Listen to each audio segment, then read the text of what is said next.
Ćao, ja sam Ljupče, beogradski vravac. Neki kažu mangup, drugi kažu sveznalica, treći kažu faca. Moj brat Buca i ja smo iz taka postali zvezde.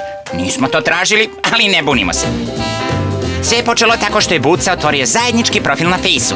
I tako, Buco, gukni golube. Pa ništa, ono kao okačiš fotku i čekaš lajkere i to. A, misliš fanove? Vidi kakav sam bogi, reci, Posle remake Kazablanke sve se ubrzalo. Evo, ovo smo mi, prvi put u grotlu Guča. Sjećaš se onih stranaca, ona rajska ptica i tukan, kako su odlepili na stolu. Posle su tražili da skinem tu fotku. Evo ga i guru Ljupče, kao izmislio Asanu Vrabac za onaj yoga dan. Ladno lebdiš. Ma jo, Photoshop. Evo raznih festivala, žurki. Jao, Ada Bojana, čoveče, podivljali smo tamo. Gde je ona tvoja Brazilka?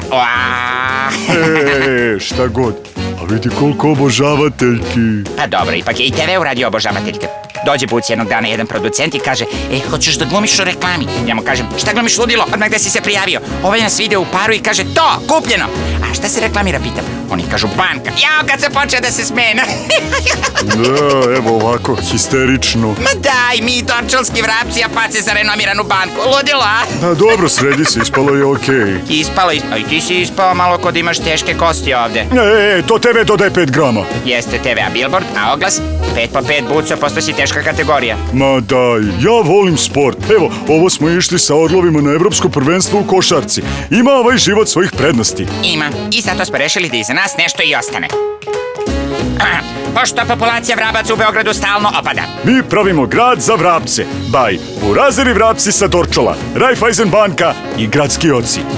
Naš moto je: bolje vrabac na grani nego samo u reklami. Čekaj sine, moramo da pročitamo i biznis rezultate kampanje. Naredio producent. Znači, zahvaljujući nama je prodaja u odnosu na mesece pre kampanje porasla za 27%. Svaka nama čast. Stvarno možemo. Raiffeisen banka.